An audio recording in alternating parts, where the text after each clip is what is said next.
Hello students, let's discuss here another topic, that is facility location. Let's proceed. सबसे पहले facility location का meaning देखिए बच्चे, जब भी आपको प्रोडक्शन जो है कैरी ऑन करनी है या हम कह सकते हैं आप एक नई ऑर्गेनाइजेशन है और आपको प्रोडक्शन कैरी ऑन करना है, तो आपको फैसिलिटी लोकेशन का मतलब क्या है, आपको ये डिसाइड करना है कि किस कंट्री में आपको ऑपरेट करना से एग्जाम्पल आप MNC हैं, मल्टीनेशनल कॉरपोरेशन है, और तो आपको ये डिसाइड करना पड़ता है कि किस कंट्री में आप ऑपरेट करना चाहते हैं। अब कंट्री डिसाइड कर ली, उसके बाद आपको ये डिसाइड करना होता है कि किस स्टेट में आपको ऑपरेट करना है। स्टेट डिसाइड करने के बाद आप ये डिसाइड करते हैं कि किस डिस्ट्रिक्ट में या किस पर्टिकुलर साइट में आपको क्या करना है, ऑपरेट करना है ना। तो प्लांट फैसिलिटी और प्लांट लोकेशन का मतलब है कि आप इसमें ये डिसाइड करते हैं कि आपको प्रोडक्शन कहाँ पे कैरी ऑन करनी है, ठीक है। एग्जाम्पल से समझते हैं। देखो बच्चे, ये जो फैसिलिटी लोकेशन का डिसीज़न है, ये एक स्ट्रैटेजिक डिसीज़न है। स्ट्रैटेजिक डिसीज़न क्यों है? क्योंकि ये ऑर्गेनाइजेशन की प्रोडक्टिविटी साथ ही साथ ऑर्गेनाइजेशन की सक्सेस के ऊपर काफ़ी ज़्यादा अफेक्ट जो है वो डालता है। एग्जाम्पल से समझते हैं। टाटा इंडस्ट्रीज़ के फाउंडर कौन थे? जमशेदजी टाटा। तो जब उन्होंने डिसाइड किया कि उन्हें कॉटन मिल जो है वो स्टार्ट करनी है इंडिया में, तो उस टाइम पे जो आइडल प्लेस मानी जाती थी वो क्या थी? आइडल प्लेस थी उस टाइम पे मुंबई, ठीक है। मतलब जितनी भी इंडस्ट्रीज़ थी मोस्टली मुंबई में जो है वो अपनी इंडस्ट्रीज़ को स्टार्ट करती थी, अपना प्लांट वहाँ पे लगाती थी। बट जमशेदजी टाटा ने बहुत ही सोच समझकर इस स्ट्रैटेजिक डिसीज़न को लिया। उन्होंने अपनी जो कॉटन मिल है वो डिसाइड की कि वो नागपुर में लगाएंगे। अब क्यों उन्होंने नागपुर में लगाने का सोचा? उनके कुछ क्राइटेरिया थे। फर्स्ट क्राइटेरिया ये था कि कॉटन मिल के लिए जो रॉ मटेरियल चाहिए वो जो है उन्हें ईज़िली अवेलेबल हो, और कॉटन जो था वो जो ईज़िली अवेलेबल था नागपुर से, ठीक है। दूसरा उन्होंने क्राइटेरिया ये रखा था कि वहाँ पे रेलवे जंक्शन होना चाहिए, ठीक है।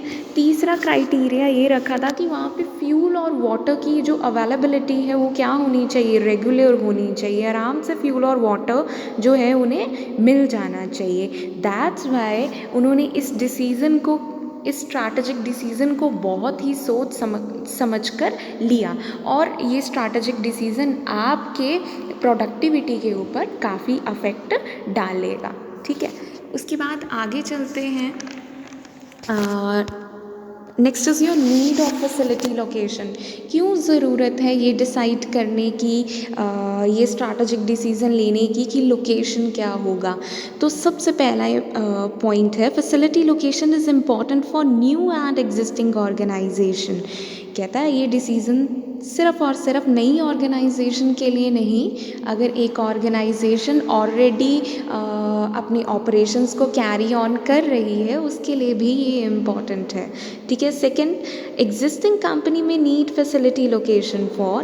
कहता है कि अगर एक कंपनी जो कि ऑलरेडी ऑपरेट कर रही थी उसके लिए ये डिसीज़न जो है वो इम्पॉर्टेंट है। वो क्यों लेती है ये decision? First, change in available resources. कहता है जब मान लीजिए एक कंपनी है, जब वो इस्टेब्लिश हुई थी तब वहाँ पे उसको रिसोर्सेज अवेलेबल थे, पर आज के टाइम पे उसको resources, man material, machinery, money उस लोकेशन पे अब अवेलेबल नहीं है। तो अब वो क्या करेगी? वो यही सोचेगी कि अब मैं अपना प्लांट जो है वो कहीं और पे लोकेट करती हूँ। Second is shift of demand.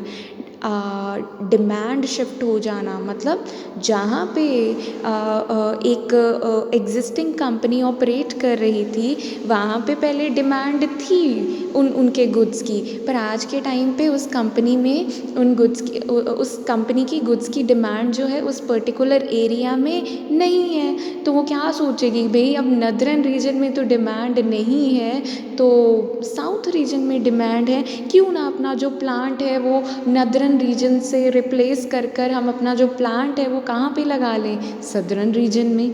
Third is to expand new target market. बिल्कुल, अगर आप अपनी टारगेट मार्केट को बढ़ाना चाहते हैं, से एग्ज़ाम्पल आपकी पहले टारगेट मार्केट जो थी वो थी सिर्फ फीमेल्स, उनके लिए आप प्रोडक्ट जो थे वो प्रोड्यूस करते थे, बट अब आप जो है मेल्स के लिए भी प्रोडक्ट प्रोड्यूस करना चाहते हैं। इट मीन्स आप हम कह सकते हैं कि एक्सपेंशन या डाइवर्सिफिकेशन का डिसीज़न लेना चाहते हैं, तो बिल्कुल नया प्लांट तो लगाना ही पड़ेगा, क्योंकि प्रोडक्शन बढ़ानी है आपने, तो बिल्कुल नया प्लांट आपको लगाना पड़ेगा। तो आप सोचेंगे कि कहाँ पे लगाएं। Next is development of new technology. नई टेक्नोलॉजी आने के कारण आपको अब नया प्लांट जो है वो लगाना पड़ेगा। तो बिल्कुल आप सोचेंगे कि अब कहाँ पे लगाया जाए जहाँ पे सारे के सारे factors of production easily available हों। Next is socio political legal changes. अगर किसी तरह के सोशल सोसाइटी में किसी तरह का चेंज आ रहा है, या पॉलिटिकल चेंजेस हैं, या लीगल चेंजेस हैं, कुछ नया एक्ट पास कर दिया गवर्नमेंट ने, तो बिल्कुल आप जो आपकी ऑर्गेनाइजेशन जो ऑलरेडी काम कर रही थी वो चेंज करेगी अपनी लोकेशन। वो सोचेगी भी अब कैसे कहाँ पे ऑपरेट करे। इसका सबसे अच्छा एग्जाम्पल अगर मैं दूँ, गवर्नमेंट ऑफ इंडिया ने क्या किया था, 1973 में एक एक्ट पास किया था, फॉरेन एक्सचेंज रेगुलेशन एक्ट, और उस टाइम पे बहुत ही कंजर्वेटिव एक्ट था, बहुत सारे रेगुलेशंस लगाए थे। तो उस टाइम पे क्या किया था, कोका कोला जो कंपनी थी उसने there was a controversy at that time with Coca Cola company. तो कोका कोला कंपनी ने क्या किया था उस टाइम पे, इंडिया में जो ऑपरेशंस जो वो कैरी ऑन कर रही थी, उसने क्या कर दिए थे, उस ऑपरेशंस को कैरी ऑन करना बंद कर दिया था। तो बिल्कुल आप फैसिलिटी लोकेशन प्लानिंग करते हैं इन फैक्टर्स को देखकर। Next is need of facility location. तो क्या ज़रूरत है फैसिलिटी लोकेशन की, बोला है facility location planning is more important to new organisation. नई ऑर्गेनाइजेशन के लिए बहुत इम्पॉर्टेंट है फैसिलिटी लोकेशन प्लान करना। रीज़न बीइंग कि नई ऑर्गेनाइजेशन है, सेम मैंने बताया कि अगर एक एमएनसी है, वो सबसे पहले डिसाइड करेगी भाई किस कंट्री में ऑपरेट करना है। कंट्री में ऑपरेट करने के बाद डिसाइड करेगी, भाई कंट्री तो डिसाइड हो गई, अब बहुत सारे ऐसे फैक्टर्स हैं जिसको ध्यान में रखकर ये डिसाइड करेगी स्टेट कौन सी होगी।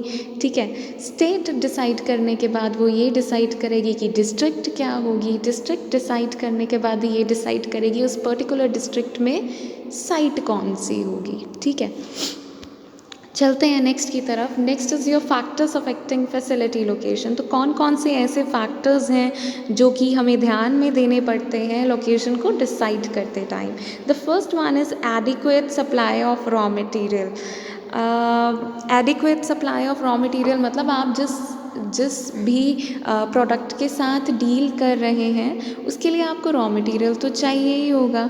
तो आपको ये इंश्योर करना है कि वो जो रॉ मटेरियल है वो क्या होना चाहिए, इजीली अवेलेबल होना चाहिए। अगर मैं बात करूँ से एग्ज़ाम्पल, मैं शुगर इंडस्ट्री स्टार्ट करना चाहती हूँ, तो मैंने ये देखा कि जो हरियाणा है, Haryana is the largest producer of sugar cane, और मेरी शुगर इंडस्ट्री अगर मैं स्टार्ट कर रही हूँ तो ऑब्वियसली मुझे रॉ मटेरियल क्या चाहिए होगा, शुगर केन। तो बिल्कुल मैं ये डिसाइड करूँगी कि मैं कहाँ पे प्रोडक्शन करूँगी, हरियाणा में प्रोडक्शन करूँगी, क्योंकि हरियाणा जो है वो लार्जेस्ट प्रोड्यूसर है किसका, शुगर केन का। और एग्जाम्पल ले लेते हैं, से एग्जाम्पल आप एक थर्मल पावर प्लांट लगाना चाहते हैं, और थर्मल पावर प्लांट लगाना चाहते हैं तो आपको कोल की रिक्वायरमेंट होगी। तो आप उस स्टेट को या उस प्लेस को डिसाइड करेंगे जहाँ पे कोल फील्ड्स जो हैं वो सबसे ज़्यादा अवेलेबल होगी। ठीक है, next point is your proximity to the market. Proximity to the market का क्या मतलब है कि जो लोकेशन है वो मार्केट के क्लोज होनी चाहिए। ठीक है, जहाँ पे मार्केट मतलब जहाँ पे आपका सामान जो है वो सेल होता है, तो जो आपकी लोकेशन है वो किसके क्लोज होनी चाहिए, मार्केट के क्लोज होनी चाहिए। अब रीज़न क्या है, मार्केट के क्लोज होगी तो बिल्कुल आप गुड्स को कंज्यूमर तक ईज़िली प्रोवाइड कर सकेंगे, टाइमली प्रोवाइड कर सकेंगे।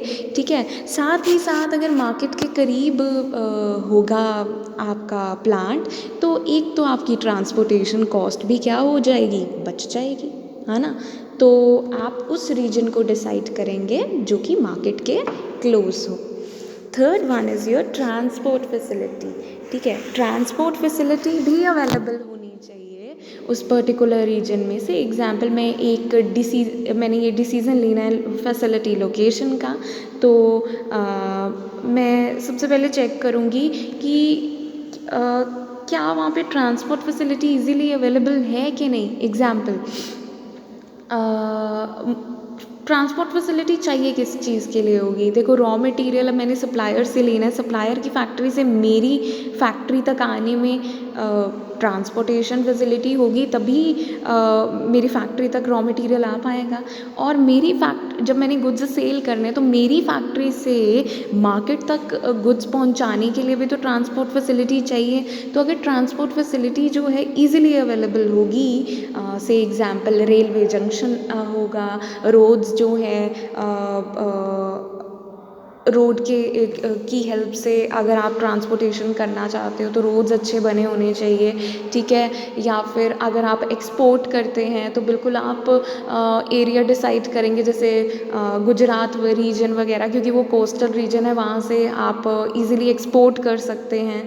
तो ट्रांसपोर्ट फैसिलिटी भी के ऊपर भी डिपेंड करता है कि आपकी फैसिलिटी लोकेशन जो है वो क्या होगी। Next is your supply of labour. Supply of labour, देखिए आप हमेशा वो रीजन जो है चूज़ करेंगे जहाँ पे सप्लाई ऑफ लेबर जो है वो क्या होगा, ज़्यादा होगा। जैसे अगर एक रीजन है वहाँ पे सप्लाई ऑफ लेबर ज़्यादा है तो आपको फ़ायदा ये मिल जाएगा कि वहाँ पे वेज रेट्स जो हैं वो कंपैरेटिवली कम होंगे। और वो रीजन जहाँ पे सप्लाई ऑफ लेबर कम होगा वहाँ पे ऑब्वियसली वेज रेट क्या होंगे, ज़्यादा होंगे। तो आप ऐसा रीजन डिसाइड करेंगे जहाँ पे सप्लाई ऑफ लेबर थोड़ा ज़्यादा हो, जिसके कारण वेज रेट जो है कम होगा। वेज रेट कम होगा तो अल्टीमेटली आपकी कॉस्ट क्या होगी, कम होगी। ठीक है, next is your power. Power is electricity हम कह सकते हैं। ठीक है, तो पावर की सप्लाई क्या होनी चाहिए, रेगुलर होनी चाहिए। बहुत सारी ऐसी इंडस्ट्रीज़ हैं जो डिमांड करती हैं कि जिनकी मतलब हम कह सकते हैं कि highly dependent upon power. Example steel industry है ना, स्टील इंडस्ट्री कह सकते हैं, एल्यूमिनियम इंडस्ट्री कह सकते हैं। They are largely dependent upon power. ठीक है, तो ये इंडस्ट्री अगर आपको स्टार्ट करनी है, आप उस स्टेट में जहाँ स्टार्ट करेंगे जो कि पावर सरप्लस स्टेट होगा, जहाँ पे इलेक्ट्रिसिटी ईजिली अवेलेबल होगी, जहाँ पे पावर कट्स जो हैं वो कम से कम लगते होंगे। जैसे अगर मैं एग्जांपल दूँ, निप्पॉन स्टील इंडिया लिमिटेड है, ये कंपनी है। ये कहाँ पे ऑपरेट करती है, गुजरात में। क्यों ऑपरेट करती है गुजरात में, क्योंकि गुजरात में जो अवेलेबिलिटी ऑफ पावर है वो क्या है, कम प्राइस पे अवेलेबल है और रेगुलर सप्लाई जो है पावर की अवेलेबल है। नेक्स्ट पे चलेंगे, सप्लाई ऑफ कैपिटल। बिल्कुल आप लोकेशन वो डिसाइड करेंगे जहाँ पे आपको जो है जो कैपिटल है, कैपिटल मतलब फाइनेंस, पैसा जो है वो इजीली क्या हो जाए, अवेलेबल हो जाए कम इंटरेस्ट रेट्स के ऊपर। Next is your natural factors. Natural factors में क्या क्या आता है, land, water, climate, agriculture based industries. तो इसमें एग्जाम्पल से समझते हैं। देखो, अब यहाँ पे वाटर की बात हो रही है, तो कुछ ऐसी इंडस्ट्रीज़ हैं जो कि हाईली डिपेंड करती हैं वाटर के ऊपर। मतलब अगर वाटर अवेलेबल होगा तो उन इंडस्ट्रीज़ का काम हो सकता है, नहीं तो नहीं। ठीक है, तो जैसे कि paper industry, cement industry, these industries need water in large quantity. तो बिल्कुल ये उन स्टेट्स में ऑपरेट करेंगी जहाँ पे वाटर जो है वो इजीली क्या होगा, अवेलेबल होगा। ठीक है, next is your political factors. Political factors में क्या आता है, गवर्नमेंट की विजन। हमने पॉलिटिकल एनवायरनमेंट पढ़ा है, पॉलिटिकल एनवायरनमेंट क्या था, गवर्नमेंट की विजन।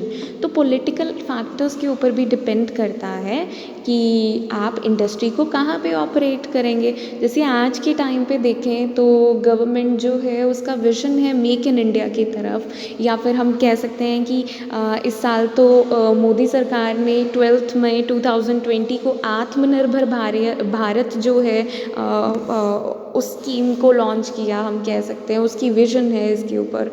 तो इसमें क्या किया गवर्नमेंट ने इनवाइट किया इसकी हेल्प से ग्लोबल मैन्युफैक्चरर्स को कि वो इंडिया में प्लांट को लोकेट करें, मतलब यहाँ पे उन्होंने फॉरेन डायरेक्ट इन्वेस्टमेंट को अलाउ किया, ठीक है। तो बिल्कुल इन फैक्टर्स को भी देखा जाएगा प्लांट की लोकेशन करते टाइम। तो इन मेक इन इंडिया और आत्मनिर्भर भारत के तहत बहुत सारी इंडस्ट्रीज़ को इंसेंटिव्स प्रोवाइड किए गए, ठीक है। और इंसेंटिव प्रोवाइड कर रही है अगर सरकार और एनकरेज कर रही है बहुत सारे ग्लोबल मैन्युफैक्चरर्स को कि वो इंडिया में आकर ऑपरेट करें, अपना प्लांट यहाँ पे लगाएं इंसेंटिव्स देकर, तो वो यहाँ पे अपना प्लांट जो है बिल्कुल ऑपरेट भी करेंगे, ठीक है। नेक्स्ट की तरफ चलते हैं। Next is your government subsidies, exemptions, rebates, ठीक है। गवर्नमेंट किन एरियाज़ में आपको सब्सिडीज़ दे रही है, एग्जाम्पशन प्रोवाइड करती है, उसके ऊपर भी डिपेंड करता है प्लांट की लोकेशन। अगर मैं बात करूँ इंडिया में गवर्नमेंट ने क्या सेट कर रखे हैं, कुछ स्पेशल इकोनॉमिक जोन्स सेटअप किए हुए हैं, ठीक है। ये कुछ ऐसे एरियाज़ हैं, अगर आप यहाँ पे अपनी इंडस्ट्रीज़ को ऑपरेट करते हैं तो आपको क्या है, अगर आप एक्सपोर्ट करते हैं तो आपको कस्टम ड्यूटी जो है वो पे नहीं करनी पड़ती, IGST पे नहीं करना पड़ता। और अगर आप एक्सपोर्ट नहीं भी करते हैं, आप इंडिया में ही गुड्स मैन्युफैक्चर करते हैं, तो बिल्कुल यहाँ पे आपको काफ़ी अमाउंट में रिबेट्स जो है गवर्नमेंट प्रोवाइड करती है। किन के ऊपर? आपको IGST, SGST, CGST जो है वो नहीं पे करना पड़ता। अगर पे करना पड़ता तो बहुत कम पे करना पड़ता। बिल्कुल इनफैक्ट ये गवर्नमेंट सब्सिडीज़ के ऊपर भी डिपेंड करता है मेरा क्या, plant location. I hope these points are clear to you.